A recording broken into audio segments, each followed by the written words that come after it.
What if I told you that uh, the geometry of a quartz crystal, or the way your immune system isolates a splinter, Right. or the exact neurochemicals that wake you up in the morning, and the invisible architecture of a magnetic field?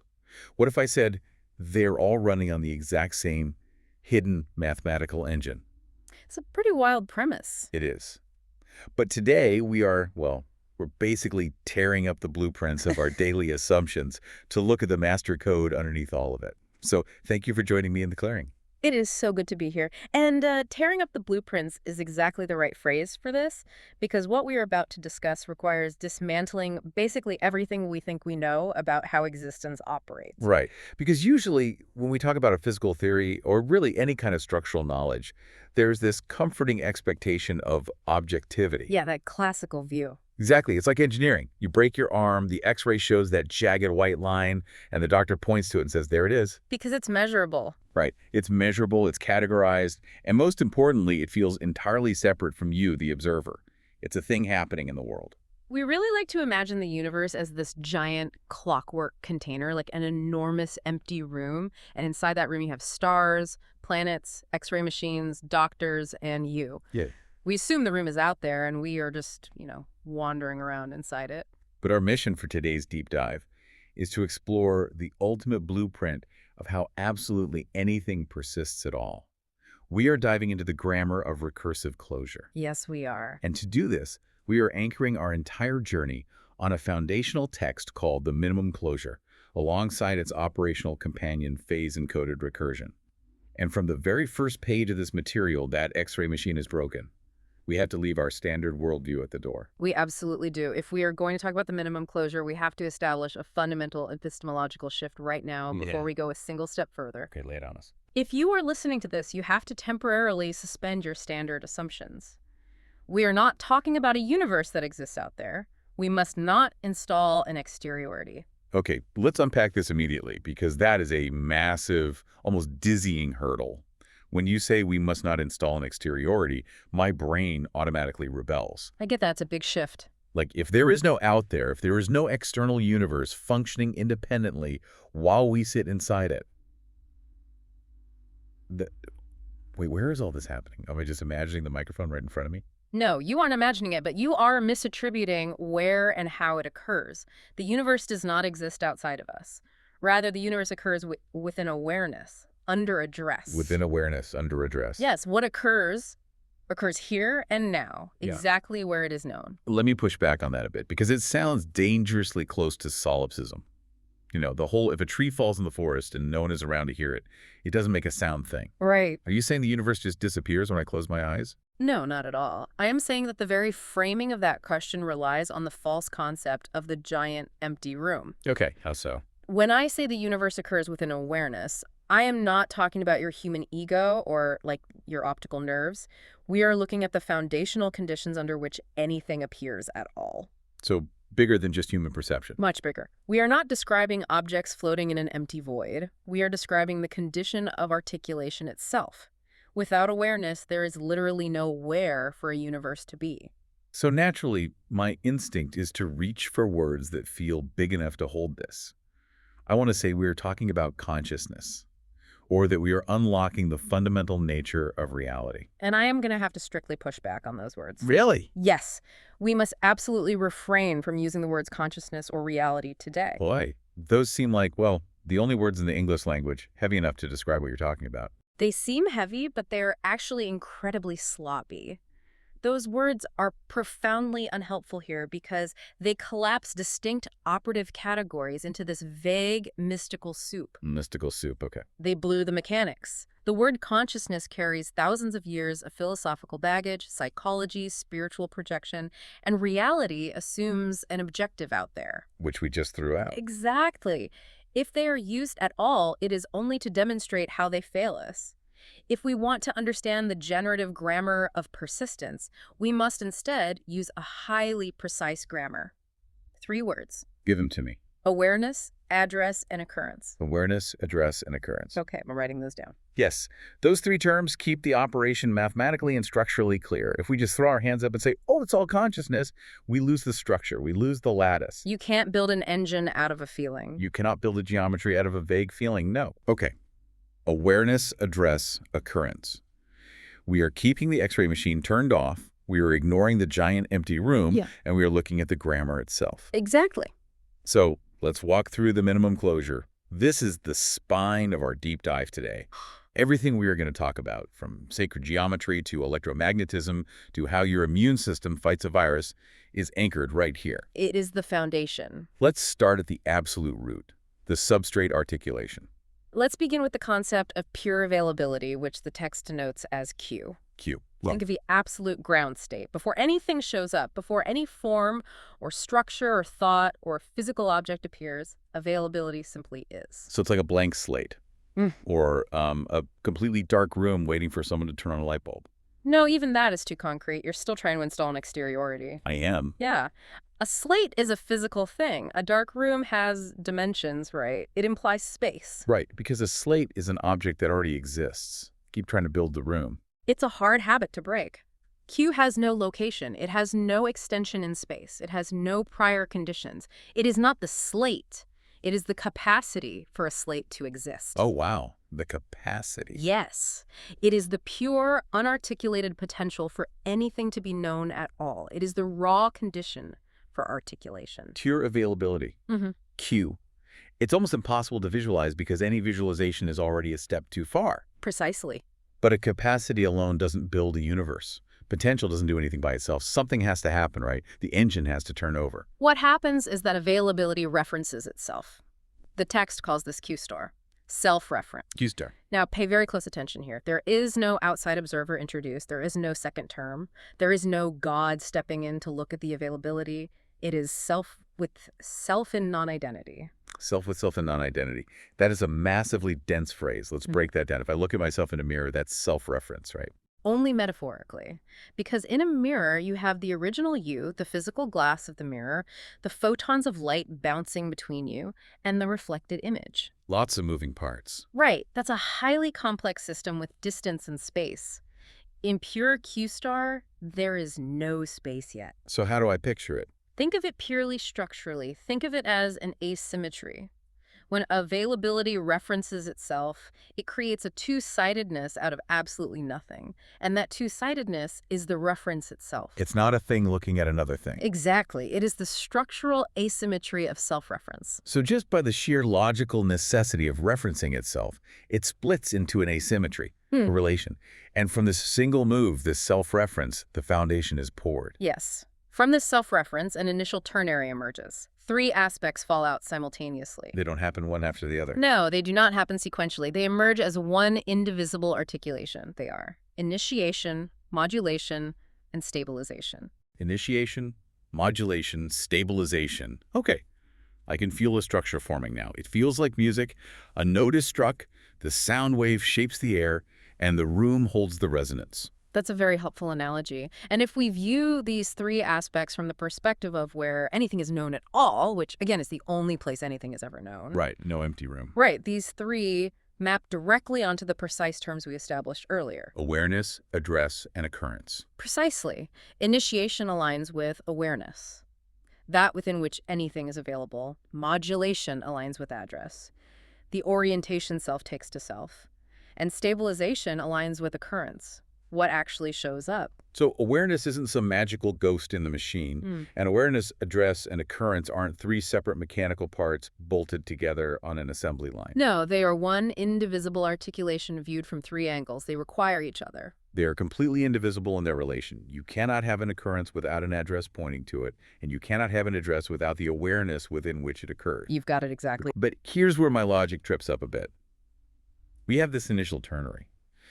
But a single flash of self-reference doesn't build a persisting world. It doesn't. For this system, this occurrence, to actually stick around, for a thought to last more than a microsecond, for my physical microphone to hold its shape, for a memory to exist, It can't just happen once and vanish. It has to endure. It absolutely must endure, and the only way an articulation can persist without drawing on some outside power source, because remember, there is no outside. There's nothing else to draw from. Exactly. The only way it persists is if it feeds back into itself. For the ternary to persist, it must apply to itself recursively. Okay. And this is where the grammar expands into its full minimum expression. We take those three aspects, initiation, modulation, and stabilization, and we fold them completely back into themselves. Work me through the math of that. What does that pure logical unfolding look like mechanically? It is pure recursive multiplication. Within persistence, initiation must initiate, modulate, and stabilize. Modulation must initiate, modulate, and stabilize. And stabilization must initiate, modulate, and stabilize. So 3 times 3. The ternary applies to itself, and we get a 9-phase articulation. Exactly. 9 phases. You end up with formative phases, operator phases, and containing phases across the full articulation. This is the minimum grammar through which any form persists. I want to pause here. I want to make sure we let the weight of this land for you listening. We aren't going to name these 9 specific roles just yet. No, we don't want to add that complexity right now. Right. I don't want you getting bogged down in terminology. Just hold the shape of it in your mind. A 3x3 grid. A 9-phase articulation born out of pure self-reference. This is it. This is the pure generative grammar of how anything stays around. It is the absolute floor. If you have less than this 9-phase articulation, the recursion does not close, and the form dissipates back into pure availability. It just vanishes. Right. And if you seem to have more than this, if you look at a highly complex system like a human brain or a galaxy, it's not actually adding new foundational rules. What is it doing then? It's just a fractal expression of what is already completely contained in these exact 9 phases. Okay, so this brings up a massive question. How do things stay around? We've all seen things fall apart. Smoke dissipates, a sandcastle washes away, a radioactive isotope decays. Sure. How does the grammar dictate what survives and what vanishes? That brings us to the recursive operator. The formula in the minimum closure is written as Q star equals RK bracket Q star. Okay, let's translate the math into English for a second. Of course. Q star, as we established, is self-reference. RK is the recursive operator. It dictates which phase cell of the 9 is being addressed for the next articulation. Yeah, the bracket. The brackets denote the resultant closure. So the statement is saying, anything that is the closure of self-reference under a phase address. Okay. Recursion selects for closure. Configurations that achieve closure persist. Configurations that don't close dissipate. Recursion selects for closure. So it's basically a relentless filtering process. Yeah. The universe, or rather awareness under address, is constantly throwing up potential forms. Yes. But only the ones that can successfully bite their own tail, geometrically and mathematically speaking, get to stay on the stage. That is precisely it. The ones that close the loop persist. So if I'm an engineer or a physicist, how do I actually measure this? How do we mathematically define if something is going to hold together or fall apart? That is where the coherence metric comes in. The text denotes this metric as T, and the metric for persistence is incredibly elegant. Lay it on me. T equals the formative pressure divided by the containing tension. Mathematically, it's expressed as the absolute value of E times V over the absolute value of B times omega. Okay, let's go incredibly slow here, kind of explain. Like I'm 5, E times V on the top of the fraction, B times omega on the bottom. What are these variables actually doing? The top of the fraction, the numerator, represents the formative aspect. This is the push. You push, okay. The E represents the characteristic electric or motive coupling scale. Think of it as the raw differentiating pressure.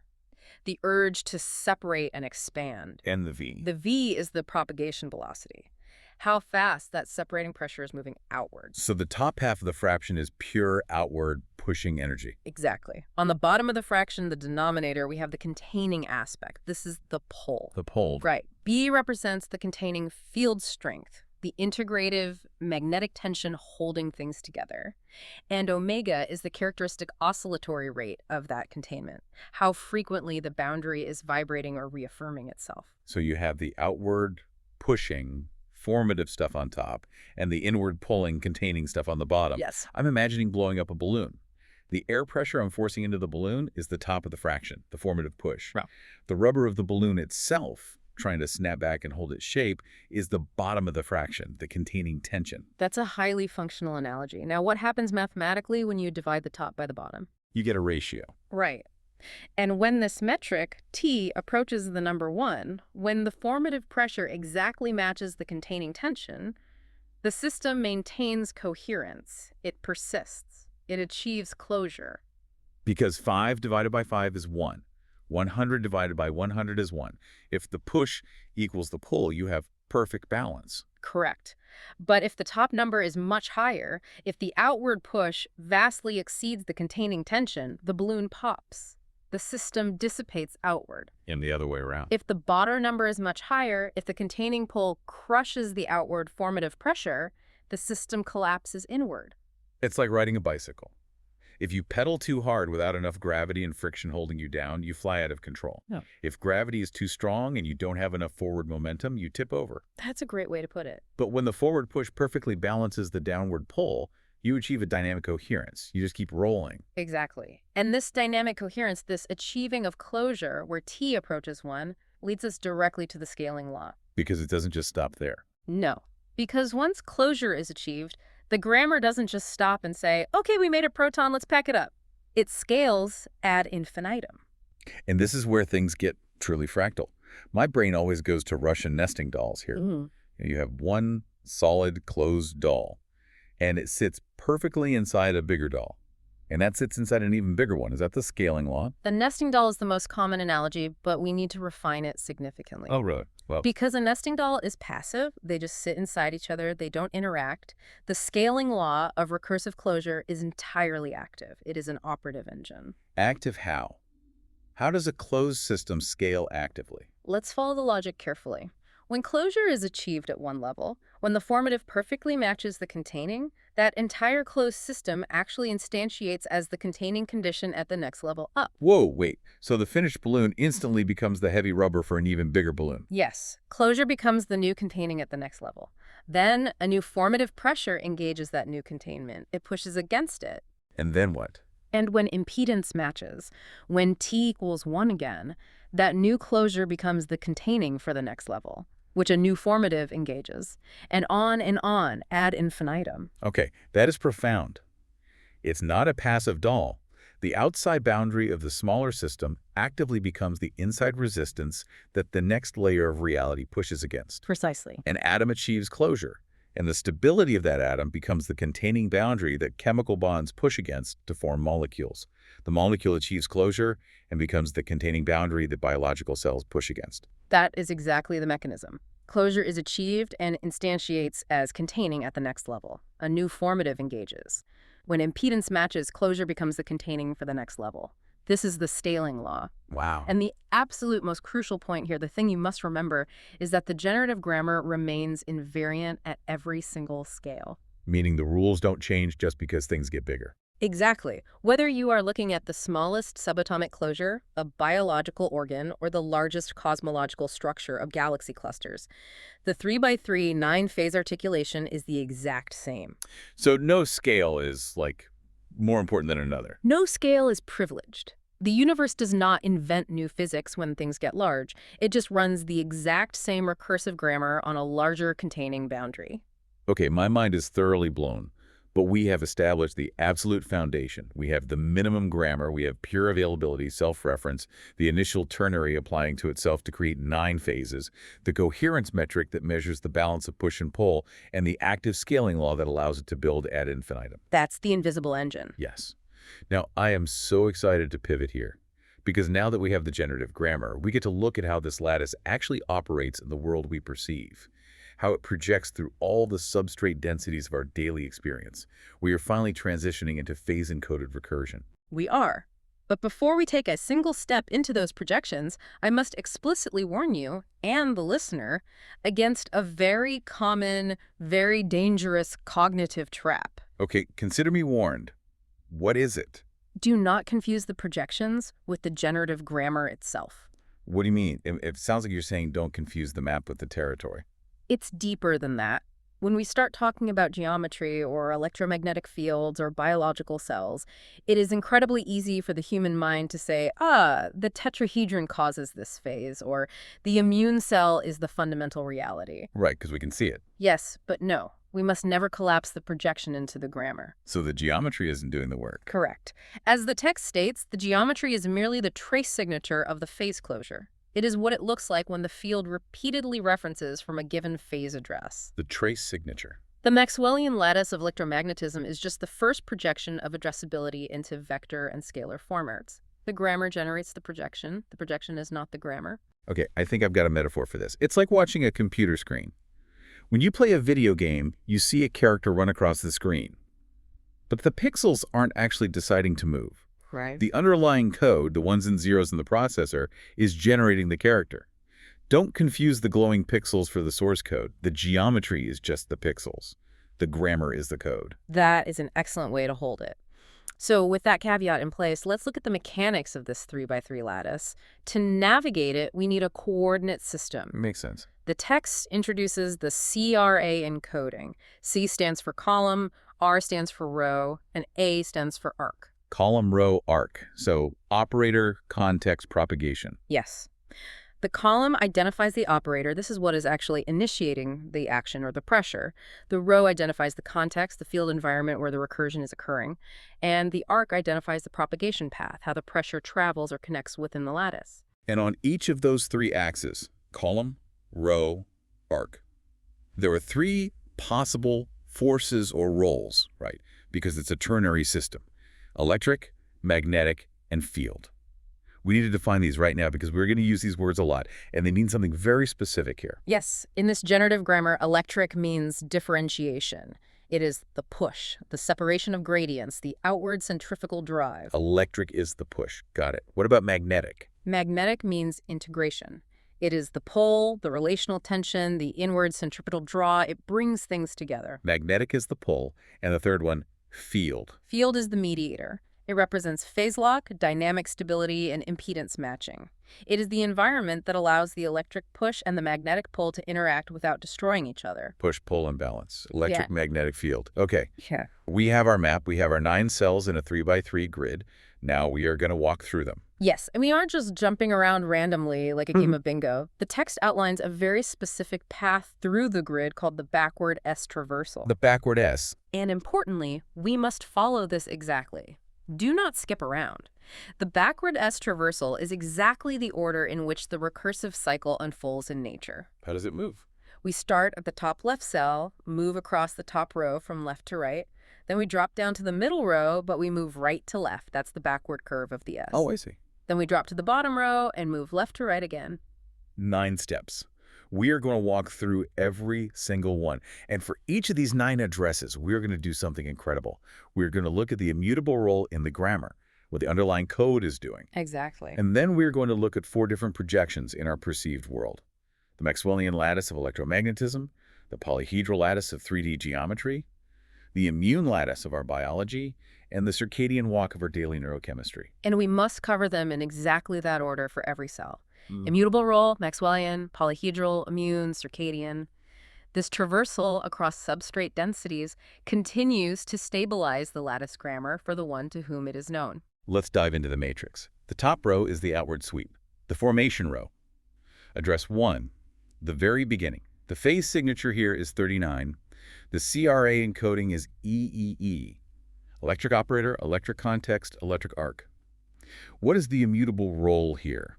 Address 1 is the centrifugal spark. Because all 3 axes are electric, we are seeing pure outward differentiation. Pure push. This is the absolute ignition of the system. Pressure emerges locally and begins separating gradients. There is no modulation yet. There is no integration. It is maximally outward. It is the spark where stored potential becomes active, outward differentiation. Okay, pure electric push in an electric environment, traveling on an electric path. Boom, absolute ignition. How does that project into physics?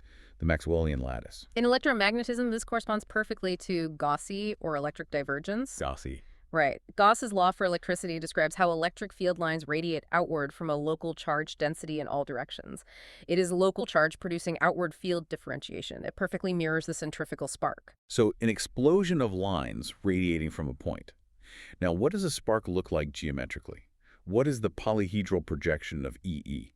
In the polyhedral lattice, this is the tetrahedron, a 4-sided pyramid made of triangles. Why a tetrahedron? Because it is the minimal volumetric closure. It is the very first stable spatial differentiation you can have from a single point into 3 dimensions. It is the sharpest, most minimal boundary where form separates from undifferentiated potential. I love that. The sharpest, most minimal spark of form. Now let's take it into our bodies, the biological projection. The immune lattice. Here, the centrifugal spark is the neutrophil. Neutrophils are the immune system's absolute first responders. Like paramedics. Actually, more like a fire alarm. When you get a cut or a tissue is damaged, they mobilize instantly and move outwardly toward the site of the disturbance. They don't regulate, they don't heal, they don't ask questions. They simply initiate the outward inflammatory cascade. Immediate, unmodulated activation. Pure biological ignition. And how does this actually feel to a human being? What is the circadian neurochemical walk of address 1? This is norepinephrine, the alerting function. Ooh, that jolt. Exactly. Think of the split second you wake up. Before you even form a conscious intention, your eyes open, your posture lifts, your heart rate spikes slightly, and your sensory perception sharpens. The system is simply snapped on. The body says, begin. Norepinephrine. Yeah. The spark of the day. Okay, so we've ignited. We move left to right in the top row. Address 2, phase signature 69. The CRA encoding is FE, field operator, electric context, electric arc.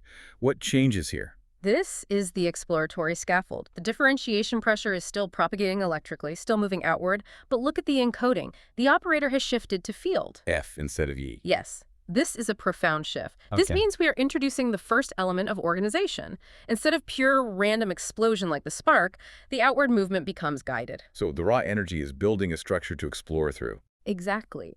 The field operator coordinates the outward differentiating elements into coherent pathways.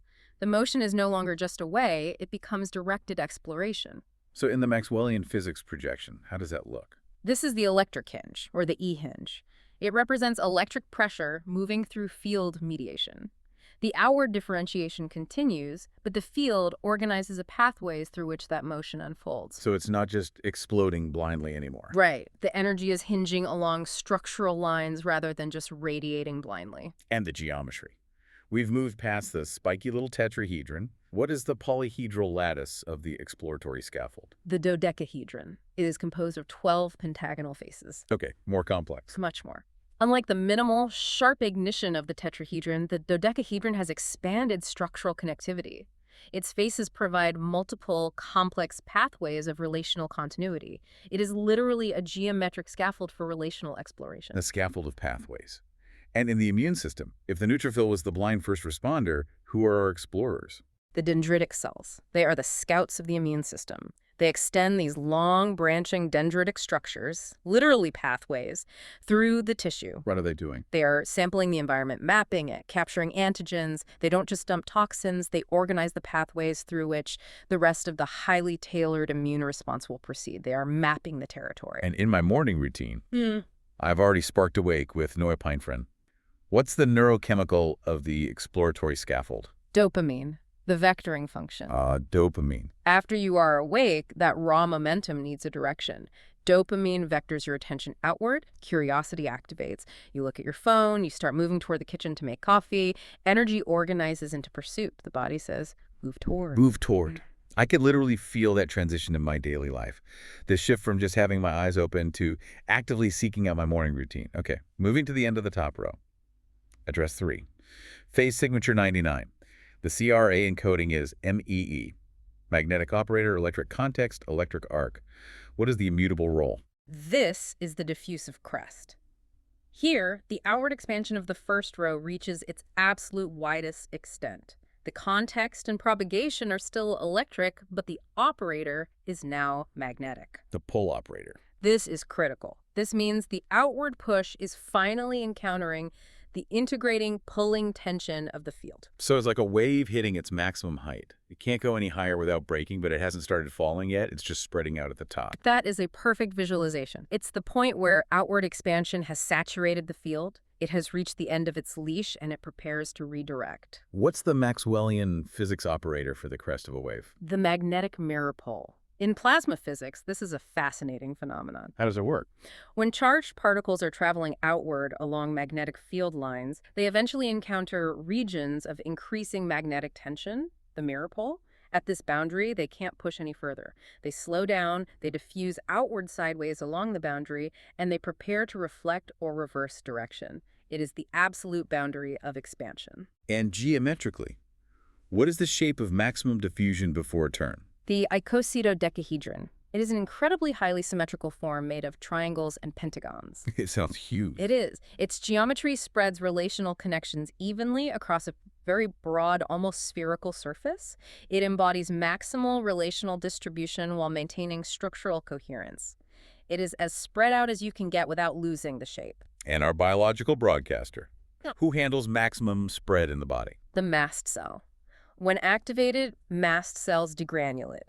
They release histamine and other chemical signals that diffuse incredibly widely and rapidly through the surrounding tissue. Like an allergy attack. Yes. They are broad signal amplifiers. They distribute the alert signal to its absolute widest reach, saturating the local environment before the regulatory healing shaping begins. And in our circadian rhythm, when do we hit the diffusive crest in our day? This phase is mediated by GABA and the endocannabinoid system. It's softening The gut. soft, sustained outward dopaminergic drive, the hustle of your workday, eventually completes its arc. Effort relaxes. The system spreads into ease. It isn't a collapse into sleep, it's just the natural completion of outward reach. The body says, enough outward. Enough outward. That feeling at 5 p.m. when you Yeah. just can't push a project any further, but you aren't tired yet. You just diffuse into the couch. Huh? Okay, that completely finishes the top formation row.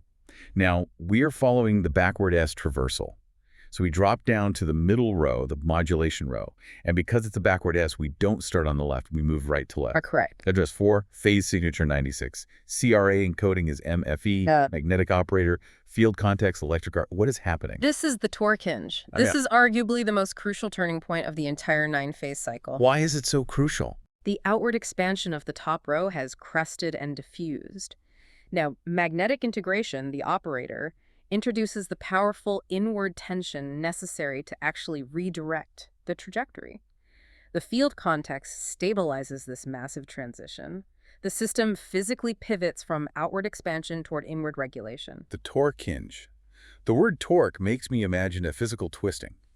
Like I'm running forward, I plant my foot, and I torque my whole body around to look back the way I came. It requires a lot of rotational energy. Yes. The system has to handle the momentum of the outward push and fold it inward without breaking. In the Maxwellian lattice, this exact mechanism is described by the Ampere-Maxwell law. I'm going to need you to unpack the Ampere-Maxwell law, because that sounds intimidating. It's actually quite beautiful. This law explicitly describes how a circulating magnetic field is produced by a changing electric field. So it links them. It is literally the coupling hinge between push and pull. It allows energy to transfer gracefully between outward electric activity and inward magnetic circulation, allowing the system to change orientation while holding its structural integrity together. It's the physics of the pivot. So what is the polyhedral shape of a hinge? How does geometry handle torque? The rhombic dodecahedron. It is a space-filling polyhedron, meaning it can tessellate 3D space perfectly without any gaps, like honeycomb. Oh, Instead of expanding outward like the earlier shapes, its geometry distributes pressure evenly through surrounding structures. It is geometrically ideal for absorbing torque and stabilizing transitions between different structural orientations. so it absorbs the twist. What about the immune system? Who does the turning? Because up until now, the immune system has just been blasting the area with inflammation. The macrophage. And this is where the genius of the immune system shows up. After the massive inflammatory surge of the neutrophils and mast cells, macrophages arrive to modulate and reorganize. Stand up. They literally engulf debris, a deeply inward integrative action. But more importantly, they secrete signals that actively shut down the inflammatory response. They orchestrate the turn from acute outward attack to inward repair and resolution. They are the pivot point. They are the traffic cops turning the tide. And neurochemically, when do we torque inward in our day? Serotonin, the reorientation function. As evening sets in, the light becomes harsher to the eyes, thought slows down, and sleepiness begins to appear. You feel yourself winding down. The entire neurofield pivots from outward engagement with the world toward inward consolidation. The direction reverses. The body says, return. Return. I love how these align. That brings us to the dead center of the entire lattice. Address 5, phase signature 66. The CRA encoding is FFF. Field operator, field context, field arc. Field across the board. The eye of the storm. The coherence anchor, or dynamic stability. This is the absolute center of balance because all three axes are field-mediated, opposing pressures phase lock. The electric push and the magnetic pull are held in perfect relational balance. T equals exactly 1. So is it perfectly still, like a frozen statue? No, it is dynamically stable. Think of a spinning top standing straight up. Activity continues, the top is spinning furiously, but it is held in a stable attractor. It neither disperses outward nor collapses inward. The system recognizes itself in perfectly balanced relation. How does Maxwellian physics describe a perfectly spinning top? Delta phi. The condition of balanced field flux. Field lines remain perfectly balanced across a surface. The electric outward contributions and the magnetic inward contributions are coordinated flawlessly, rather than diverging away or circulating wildly. And the geometry of perfect balance, I'm guessing it has to be incredibly symmetrical. It is the cuboctahedron, which the architect Buckminster Fuller famously called the vector equilibrium. It is a masterpiece of geometry. What makes it special? Every single vector, the distance from the exact center of the shape to any of its vertices, is exactly equal in length to the edges connecting the vertices. It is the exact zero-phase condition of the vector matrix. Symmetrical, perfect, balanced tension. The vector equilibrium, and in our biology, what holds our tissue in perfect balance? The fibroblast. Fibroblasts are the structural stabilizers of the tissue matrix. They aren't fighters. They don't drive inflammation like neutrophils, and they don't engulf pathogens like macrophages. They maintain the collagen scaffolding. They constantly synthesize and repair the extracellular matrix, holding the mechanical environment in equilibrium so that everything else can function. They are the scaffolding. Yeah. And my neurochemical center of balance. Oxytocin, the stabilizing function. This is relational safety anchored deeply in the body. Warmth increases. Vigilance drops completely because it simply doesn't need to be maintained. The field stabilizes in trust and connection. The body says, you are safe to release. Wow. You are safe to release. That is a powerful place to be. But the cycle isn't over. We keep moving left along the modulation row. Address 6. Phase signature 36. CRA encoding is EFM. Electric operator, field context, magnetic arc. The focused indraw. Having anchored itself safely in the center, the system now begins its active, targeted inward movement. Look at the encoding. The operator returns to electric differentiation, but it's operating in a field context and propagating along a magnetic integrating arc. So wait, it's differentiating, which means pushing apart, but it's moving inward along a magnetic path. How does that work? It is sorting. It's selectively pulling dispersed differentiation back inward through integrative channels. It's separating the wheat from the chaff, but doing it by pulling it inside. In physics. Faraday induction. Changing magnetic flux induces electric fields that circulate along closed, guided paths. Electric differentiation is literally being concentrated and drawn inward through inductive magnetic coupling. And what geometry represents drawing forces inward to the center? The octahedron. 2 pyramids stacked base to base. Its structure naturally channels relational pressures inward, symmetrically, straight toward a central axis of organization. The forces converge. And the immune gatherer. Who sorts the biological debris? The eosinophil. They engage in highly targeted regulation. Rather than a broad, blind explosion like the mast cell, eosinophils direct immune attention toward highly specific elements like parasites or specific allergens that require highly focused, concentrated processing and containment. And neurochemically, when are we focusing inward and sorting? Acetylcholine, the clarifying function. This dominates during REM sleep. When we dream. When you are dreaming, your mind isn't resting. It is highly active. Sorting signal from noise, processing memory fragments from the day, dropping what isn't needed. Attention is turned completely inward with incredibly high resolution. The body says, distill what matters. Distill what matters. The sorting of REM sleep maps perfectly to an octahedron drawing things to the center. Incredible. Okay, we finished the middle row. We dropped down to the bottom row, the integration row. And because it's a backward S, we've hit the left wall and we are moving left to right again. Yes. Address 7, phase signature 33. CRA encoding is EMM. Electric operator, magnetic context, magnetic arc. Deep compression. The system is moving deeper and deeper inward. The electric differentiation is still the operator, but now it is fully contained within a magnetic environment and propagating entirely magnetically. So the outward push is completely trapped by the inward pull. Trapped implies something negative, a loss of agency. It is contained. It becomes a dense, standing configuration. It is maximum internal compression. The gathered, sorted activity from the previous phase is held in a highly stable internal resonance. Maxwellian translation. Standing waves. Energy remains highly dynamic and active, but it oscillates within fixed spatial nodes. It doesn't propagate outward at all. It resonates internally within stable boundaries. Think of a guitar string vibrating. The energy is massive, but the string is pinned at both ends. In the geometry of absolute containment. The cube. The most stable, unmoving block. It distributes internal forces completely evenly along orthogonal axes, producing a highly stable volumetric enclosure. It doesn't reach out. It holds internal organizations securely. Immune containment. The monocyte. Monocytes circulate in the blood as dense, latent reserves of immune potential. They hold the massive capacity to transform into macrophages or dendritic cells, but right now they just hold that potential stably within the system. It is stored, compressed, functional potential. And the deepest part of the night. Melatonin. Deep sleep. Not REM sleep, but the dreamless deep sleep. The clearing function. Distinctions blur. Degrees of freedom collapse completely so that deep, fundamental physiological capacity can be created for the next day. The body says, clear the field. Clear the fields. The solid cube of the night. Moving right. Address 8. Phase signature 63. CRE encoding is FMM. Field operator, magnetic context, magnetic arc. Gestation saturation. The system remains fully magnetic, deeply inward, but the operator shifts back to field. This means the intense compression of the cube stabilizes. It ripens. Gestation. Like a seed underground in the winter. It looks dead, but it's actually preparing. Yes. Integrated material saturates the field, preparing the exact conditions for the next emergence. It doesn't collapse into inertness. It reaches a state of saturated, stabilized readiness. Maxwellian projection. The magnetic hinge, or B-hinge. Magnetic circulation governs how integrated structures stabilize. It quietly redistributes existing field relations to maintain total systemic coherence without sparking new outward divergence yet. Polyhedral shape of a ripening seed. The icosahedron. It has 20 balanced triangular faces. It is highly integrated and incredibly stable, yet its specific internal symmetry perfectly prepares it for mathematical transformation into other forms.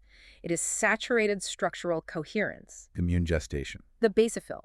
They operate late in the cycle, releasing signals that softly modulate and stabilize the integrated immune field, maintaining communication and readiness across the tissue environment without causing new inflammation. And neurochemically. What is ripening in us right before we wake up? Endorphins. The encoding function, the emotional tone of the system smooths out. The extracted, sorted patterns from the day stabilize into permanent long-term memory. It is learning, consolidating under deep protection. The body says, keep this. Keep this. And finally, we reach the end of the row, the end of the traversal. Address 9, phase signature 93.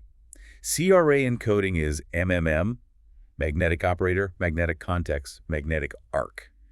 Pure, unadulterated integration. The centripetal surge, where the system respark. All distributed differentiation has been gathered, compressed, and stabilized. Now, integration converges completely toward a singular, infinitely dense point. It concentrates everything. It pulls the bowstring back as far as it will go. Yes, producing the exact energetic conditions necessary for a renewed ignition. It concentrates all the potential of the cycle into the seed of the next cycle. And physics. Gauss-B magnetic closure. The law that magnetic monopoles do not exist. Magnetic fields always form continuous closed loops. The system is restored to a fully closed, integrated relational configuration, entirely ready for new activity.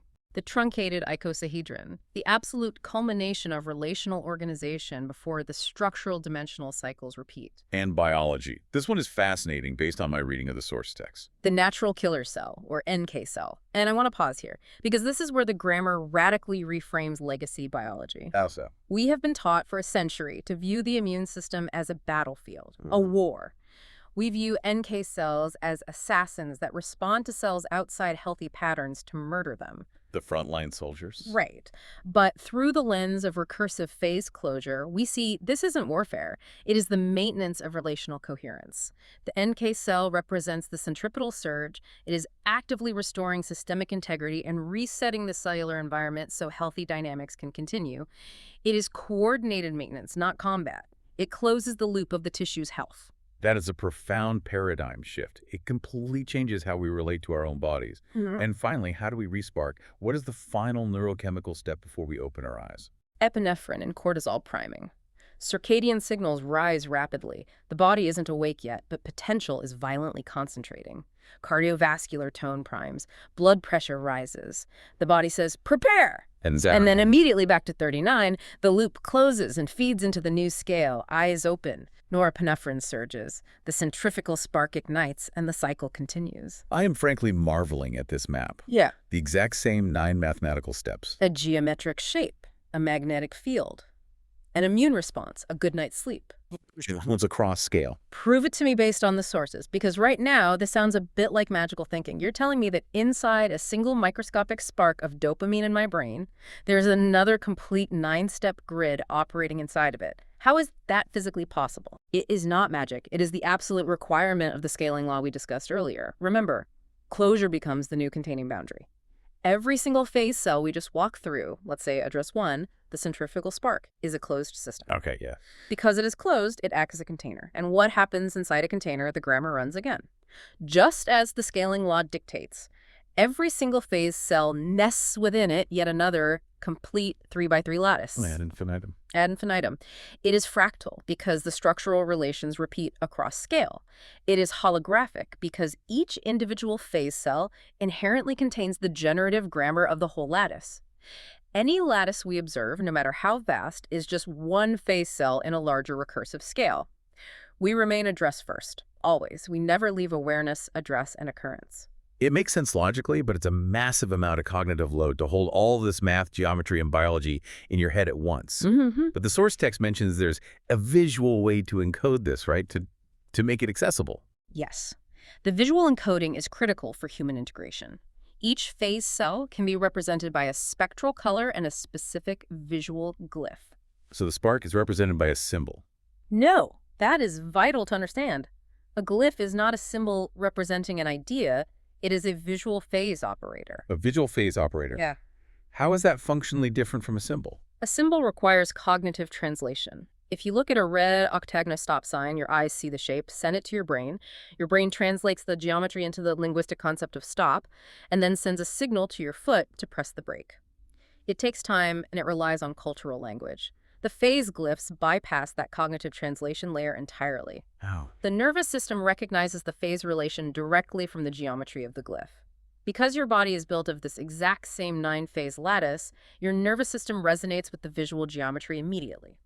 It allows you to feel the flow from spark to vector to veil, down to the prism, across to the thread, the signal, the threshold, the bliss keeper, and finally the surge. So it's an intuitive reading of the lattice. You don't have to memorize the Ampere-Maxwell law.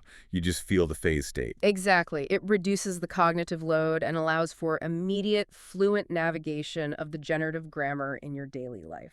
Okay, we've covered an immense amount of ground today. But the most important takeaway for you listening is this. This isn't a theory to believe in. You don't have to agree or disagree with it the way you might debate a political policy or a movie review. No, you don't. Like the rules of English or Mandarin, it is a generative grammar. It simply describes the structural space within which you already move, breathe, and think. Your body already knows the walk. So the invitation isn't to convert to a new religion of geometry. The invitation is simply to start noticing the language your universe is already speaking. And if you begin to notice it, here's a final thought to consider. If every single moment of your day, every thought you have, every heartbeat in your chest, and every physical object around you is just a nested projection of this exact same 9-step grammar of closure, what happens to your experience of the world when you finally become fluent in the language it is speaking? The clearing is open. The lattice remembers. Keep diving deep.